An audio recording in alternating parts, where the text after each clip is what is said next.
So hey guys, welcome back to my channel. तो guys, आज मैं आपको बताने वाला हूँ ऑनरशिप रिव्यू अपनी RR 310 के बारे में। जो भी है ऑनरशिप रिव्यू दूंगा, ऑनेस्टली दूंगा। पहले मैं बताता हूँ, BMW के पास भी ये सेम बाइक आती है G310 RR। वो भाई जो बाइक है वो मैं ले सकता था, लेकिन वो भाई कम से कम कॉस्टली था। कम से कम फोर को यहाँ पे काउंट करवाता हूँ। देखो एक चीज़ दिखाता हूँ, ये देखो, आपको आवाज़ आ रही होगी। ये देखो इधर, ये देखो इधर, मतलब ये देखो, मतलब पूरी बाइक में जितनी पावर, इतनी अच्छी डिलीवरी है, इंस्टेंट डिलीवरी मिलती है। जो अगर तुम एक बार पुल करोगे ना थ्रॉटल को, तो ऐसा लगेगा मतलब कितनी अच्छी पावर है। मतलब तुम्हें ना मतलब एक मज़ा बांध देगा कि हाँ भाई। भाई अभी तो मैंने बहुत लोगों को दिया है बाइक चलाने के लिए, नॉर्मली टेस्ट राइड के लिए। हेडलैम्प मिल जाता है, जो सबसे अच्छी चीज़ है इसकी, जो प्रोजेक्टर हेडलैम्प भाई, इतनी तगड़ी इसकी वो है, फोकस है। अगर तुम किसी को फ्लैश करते हो, जैसे कभी हम फ्लैश करते हैं, तो इतना बढ़िया, मतलब तुम्हें इतना अच्छा मूवमेंट लगेगा ना कि हाँ यार, तुम्हें एकदम से लगेगा कोई गाड़ी आ रही है। मतलब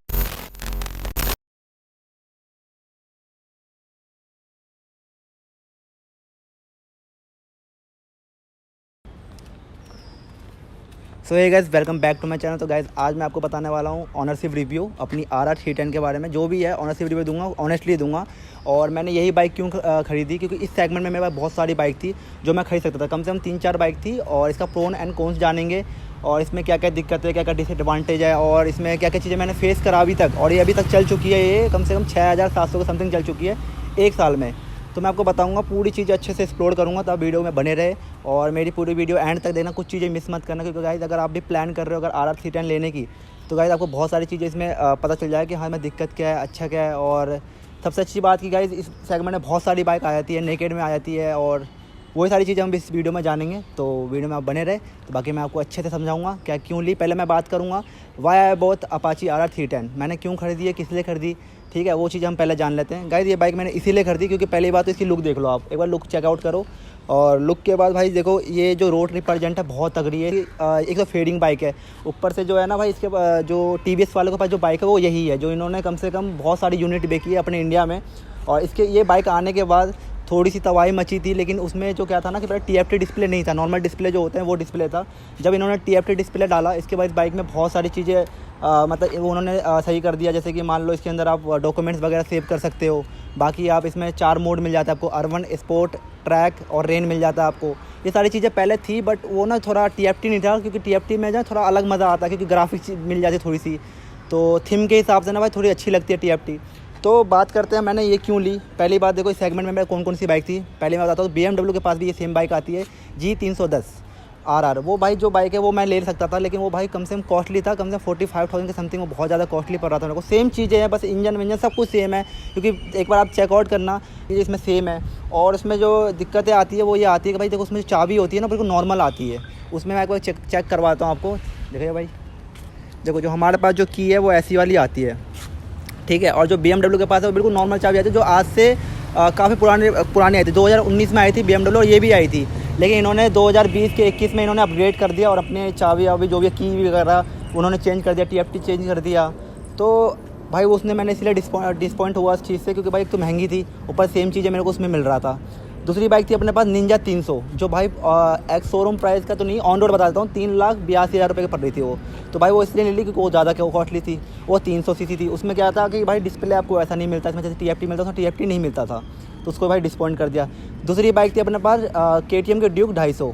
वो मैंने क्यों नहीं ली उसकी मैं बता देता हूँ। क्योंकि भाई देखो, एक तो नेकेड मेरे को चाहिए नहीं थी कभी, कि मैं नेकेड भाई लेना नहीं चाहता था, तो इसीलिए भाई डिसपॉइंट कर दिया। और चौथी थी अपने पास KTM RC 390।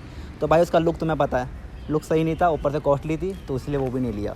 तो ये सारी चीज़ें थी, इसलिए मैंने भाई इस बाइक को परचेज़ किया। बाकी इसका जो भाई रोड रिप्रेजेंट है बहुत तगड़ी है। बाकी भगा लो, कुछ भी कर लो। 34 की BHP है, 33.5 की BHP है भाई, बहुत है। और इतना भाई काफ़ी है इस बाइक के हिसाब से। 312 सीसी की इंजन मिल जाता है अपने को, क्योंकि भाई देखो इस सेगमेंट में अपना 300 सीसी या 390, भाई 390 को भी मैंने चलाया है, बट इतना ज़्यादा मतलब वो फ़र्क नहीं है, क्योंकि मैं टेस्ट ड्राइव लेने गया था। तो ठीक है भाई, अपने हिसाब से सेगमेंट में भाई बहुत अच्छी बाइक है। तो ये थी भाई इसकी लेने का, जो मैं सोचा था कि वाई आई बोथ मैंने क्यों खरीदी थी। तो ये चीज़ें मैंने बता दी, मैंने इसलिए ली भाई क्योंकि इसका रोड रिप्रेजेंट, और जब मैं कहीं निकलता हूँ तो लोग इसे देखते हैं, भाई आई कैची कह सकते हो, आई कैची है, ऊपर से रेड कलर है। तो बहुत लोगों को ऐसा लगता है कि यार ये कौन सी बाइक है। तो बहुत लोग ना मतलब कन्फ्यूज़ है, यार अपाची वालों ने बाइक कब बनाई, कैसे बनाई, समझ रहे हो। तो ये सारी चीज़ें थी मेरे को लेने का रीज़न था। चलो ठीक है, अब बात करते हैं इसका डिसएडवांटेज। इसमें यार मेरे को क्या क्या चीज़ें मैंने फेस कराई थी सारी बाइक चलने के बाद, या मैंने क्या क्या चीज़ें इसमें देखी कि मतलब जैसे प्रॉब्लम क्या क्या चीज़ आ रही है। पहला प्रॉब्लम मैं आपको यहाँ पे काउंट करवाता हूँ, देखो एक चीज़ दिखाता हूँ। ये देखो, आपको आवाज़ आ रही होगी, ये देखो इधर, ये देखो इधर, मतलब ये देखो, मतलब पूरी बाइक में जितनी फेयरिंग पार्ट है ना, इसमें इतनी ज़्यादा आवाज़ आती है, ऐसा लगता है कि मतलब यार मैंने क्यों ली मतलब ये बाइक, ऐसा कभी कभी लगता है। क्योंकि भाई जब बैठोगे तो यहाँ टैंक में आवाज़ करता है, जब तुम कभी राइड में तो कोई फ़र्क नहीं पड़ता, जब बैठोगे तभी दिक्कत आती है। तो ये चीज़ें थी भाई इसकी डिसएडवांटेज। और दूसरा डिसएडवांटेज मैं अगर आपको बता दूँ तो भाई इसका चेन मतलब भाई ऐसा है ना कि मतलब तुम एक तो बल्कि है बाइक, ठीक है, ऊपर से जो चेन होती है ना भाई बार बार ढीली हो जाती है, अपने आप ही ढीली हो जाती है। कम से कम मान लो कितना 300 के मतलब कि 500 किलोमीटर से पहले से चेन ढीला हो जाता है, बार बार ल्यूब करना पड़ता है। और जब हम मतलब बाइक चलाते हैं बिल्कुल रफली चलती है, मतलब साउंड ज़्यादा करता है, मतलब जब एक टाइम पे ऐसा होता है ना कि मतलब बिल्कुल रफली बाइक चलती है। तो ये दूसरा डिसएडवांटेज था। और तो कुछ भाई डिसएडवांटेज मुझे इसमें दिख नहीं रही है अभी तक, जो मैंने 1 साल में जो चीज़ मैंने चलाई। बाकी मैं भाई राइड भी, पहाड़ों का भी राइड मार चुका हूँ, कम से कम 4-5 जगह भाई पहाड़ में जा चुका हूँ, तो वहाँ पे मेरे को कोई दिक्कत नहीं आई, ब्रेक वगैरह सब कुछ सही है। तो भाई ये कुछ भी ये थोड़ा सा डिसएडवांटेज था। इसका जो डिसएडवांटेज था वो डिसएडवांटेज यही था कि भाई इसकी चेन प्रॉब्लम थी थोड़ी सी, ज़्यादा नहीं। और दूसरा प्रॉब्लम भाई इसका कभी कभी ब्रेक, भाई जो ABS होती है ना बहुत जल्दी टेकिंग करता है, तो वो थोड़ी दिन कहीं ना वो एडवांटेज नहीं है, वो सेफ्टी भी कह सकते हैं बट एडवांटेज नहीं है। और डिसएडवांटेज का बात करें और इसमें तो मेरे को तो अभी तक ओवरऑल कुछ भी डिसएडवांटेज नहीं लगता। ब्रेक वगैरह सब कुछ अच्छा है, rain mode, sport mode, track mode, ये सब बहुत बढ़िया काम कर रहा है। तो डिसएडवांटेज भाई सच बता रहा हूँ कुछ भी नहीं है। जो लोग अगर आपने ऑनरशिप रिव्यू वीडियो देखी होगी तो उसमें क्या होता है यार, लोग ना तुम्हें डिसएडवांटेज बहुत सारी गिनवा देते हैं भाई। जो मैंने फेस करी, जो ऑनेस्टली है भाई, मैंने ऐसा नहीं कह रहा मैंने ये ली तो भाई मैं डिसपॉइंट हो गया। भाई इस सेगमेंट में बहुत सारी बाइक थी, लेकिन मेरे को अभी तक भाई डिसएडवांटेज कुछ भी नहीं लगा, ठीक है। बाकी जो कहते हैं ये बल्कि है, ये है भाई, बाइक भी तुम एक बार चेकआउट करो, बाइक के हिसाब से भाई सही है ये तो। इससे क्या, इससे छोटा थोड़ा डालेगा। अब तुम सोचोगे यार मेरे को वो KTM का जो एग्जॉस्ट लगा दे, तो भाई छोटी एग्जॉस्ट हो जाएगी, फिर गाड़ी भी थोड़ी अच्छी नहीं लगेगी। तो ये सारी चीज़ें थी, डिसएडवांटेज कुछ भी नहीं है। अब बात करते हैं हम इसकी अच्छाई की, क्या क्या इसमें एडवांटेज मिल जाता है, क्या क्या इसकी अच्छाई है, ठीक है। तो एक बार मैं आपको चेकआउट करवाता हूँ। पहली अच्छाई की सबसे अच्छी बात की पावर इतनी अच्छी डिलीवरी है, इंस्टेंट डिलीवरी मिलती है। जो अगर तुम एक बार पुल करोगे ना थ्रॉटल को, तो ऐसा लगेगा मतलब कितनी अच्छी पावर है। मतलब तुम्हें ना मतलब एक मज़ा बांध है कि हाँ भाई अभी तो मैंने बहुत लोगों को दिया है बाइक चलाने के लिए, नॉर्मली टेस्ट राइड के लिए, हर बंदा कहता है भाई झटके मारती है मतलब एकदम से। तो भाई इस बाइक की जो सबसे अच्छी एडवांटेज है ना वो है कि पावर भाई बहुत इन्हेंस है, क्योंकि भाई 33.4 की bhp है, इतना मेरे लिए भाई बहुत है। और अगर बाय द वे कभी अपग्रेड करूँगा तो भाई सीधा समझ रहे हो 100 कम से कम 100 bhp के ऊपर ही करूँगा अगर इसके बाद करूँगा तो, क्योंकि इसके बाद जो भी मेरी बाइक होगी वो होगी इनलाइन 4 सिलेंडर जो भी हो। तो ये चीज़ें थी भाई। बाकी इसके और अच्छाई की बात करें तो लुक तो अच्छी है ही। बाकी आपको इसमें प्रोजेक्टर हेडलैम्प मिल जाता है, जो सबसे अच्छी चीज़ है इसकी, जो प्रोजेक्टर हेडलैम्प भाई इतनी तगड़ी इसकी वो है, फोकस है। अगर तुम किसी को फ्लैश करते हो, जैसे कभी हम फ्लैश करते हैं, तो इतना बढ़िया मतलब तुम्हें इतना अच्छा मूवमेंट लगेगा ना कि हाँ यार तुम्हें एकदम से लगेगा कि गाड़ी आ रही है, मतलब 4 व्हीलर आ रही है ऐसा लगेगा आपको। और बाकी ब्रेक तो अच्छी है ही, स्लीपर क्लच मिल जाता है आपको, ये सबसे अच्छी बात, स्लीपर क्लच मिल जाता है अपना, मतलब कि विदाउट तो मतलब कि क्लच दबाए तुम उसको गियर डाउन कर सकते हो अपग्रेड के लिए। बाकी भाई ये गुड न्यूज़ भी है, क्योंकि अपने भाई अपाची RR 310 का भाई अपग्रेड वर्जन आ रहा है, जो कि ये भाई डिसकंटिन्यू हो चुकी है। इसमें जो अपग्रेड वर्जन आएगा, जो आपने देखा होगा RTR 310 में जो आ रहा था अपग्रेड वर्जन, वो ये आ रहा था, जिसमें क्लाइमेट कंट्रोल, क्विक शिफ्टर, बाकी 2-4 चीज़ें इसमें एक्स्ट्रा होके मतलब कि फीचर वगैरह में ऐड ऑन हो जाएगा। तो भाई थोड़ा वेट करना, अगर कोई लेना चाहते हो 2024 में अगर कोई लेना चाहते हो तो भाई सबसे अच्छी बाइक ये रहेगी अगर मेरे हिसाब से। बाकी भाई देखो नॉर्मल सी आवाज़ करती है, उतना ज़्यादा माइंड नहीं करता। बाकी सबसे अच्छी चीज़ इसकी ये है भाई कि सब कुछ तुम्हें एक चीज़ देखो, मतलब कि तुम्हें बजट पॉकेटली हो, जो कहते हैं ना उसे, बजट सेगमेंट में सबसे अच्छी बाइक यही है भाई मेरे हिसाब से। बाकी आपको भाई मिशलिन का टायर मिल जाता है, जो इस सेगमेंट में किसी बाइक में दिखा दोगे मिशलिन का टायर मिलता होगा, तो वो भी रोड 5। तो भाई इस टायर की ग्रिप ना इतनी तगड़ी है भाई, मैं सोच रहा हूँ मैं बारिश में, कीचड़ में, मतलब तब भी मैं भाई रॉ गाड़ी चलाता हूँ। बहुत बार ऐसा हुआ है कि मतलब बाइक में ना मतलब ऐसा लगता है कि झटके लेती है, जैसे होता है ना बबलिंग करती है कभी कभी, तो लगता है ना गिर जाएंगे, लेकिन गिरने नहीं देती भाई। सबसे अच्छी चीज़ इसकी ये है। बाकी भाई आपको LED है वो मिल जाता है, इंडिकेटर मिल जाता है, और आपको अप एंड डाउन सस्पेंशन मिल जाता है, दोनों चैनल ABS मिल जाते हैं। तो ये एडवांटेज है।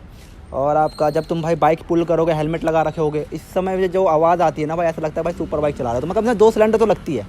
रिक्लाइन इंजन मिल जाता है, इसमें तुम्हारा इंजन बहुत जल्दी ठंडा हो जाता है।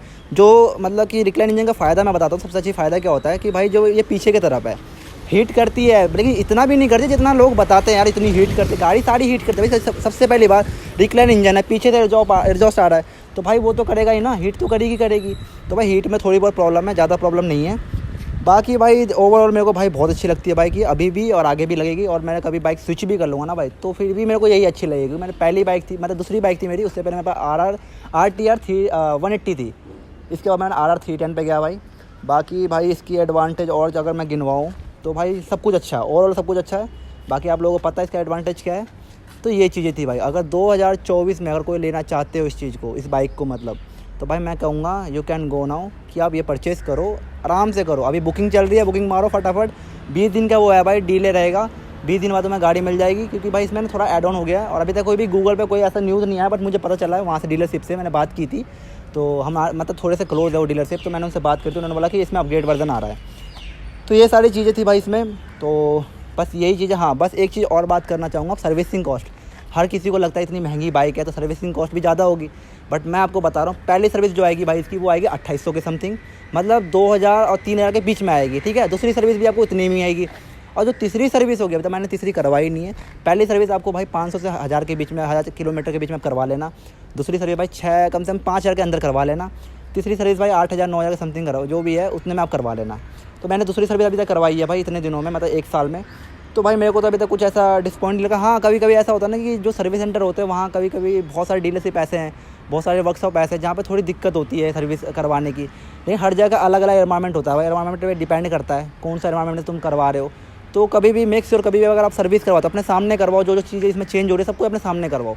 तो ज़्यादा कॉस्टली नहीं है। हाँ, कॉस्टली पार्ट अगर देखा जाए तो भाई इसकी जो ब्रेक शूज़ है वो कम से कम भाई आपको 2800 रुपये के पड़ते हैं। मैं ऑन बिल पेपर दिखा दूँगा, 2800 रुपये के ब्रेक शूज़ पड़ते हैं, जो मैंने चेंज करवाया। पीछे वाला 250-300 रुपये का, ज़्यादा महंगा नहीं, क्योंकि नॉर्मल ब्रेक है। तो पीछे वाला 250-300 का है। तो सर्विसिंग कॉस्ट की बात करें, बाकी आपको चैन सेट 4000-5000 का मिल जाएगा। बाकी आपको clutch plate, slipper clutch plate है, तो इसमें भाई आपको पड़ जाएगा कम से कम ज़्यादा से ज़्यादा 4.5 के अंदर मिल जाएगा आपको।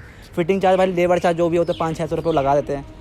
बाकी भाई देखो कुछ भी कॉस्टली नहीं है, सब कुछ भाई बिल्कुल नॉर्मल गाड़ी है, ज़्यादा खर्चा भी नहीं है, मतलब बिल्कुल इतना है कि अफोर्ड कर सकते हैं। कि मिडिल क्लास बंदा जो है ना भाई, अगर कोई बंदा 20,000-30,000 भी कमा रहा है ना भाई, आराम से इसे अफोर्ड कर लेगा। ऐसा नहीं है कि बंदा अफोर्ड नहीं कर पाएगा, बहुत अफोर्डेबल गाड़ी है।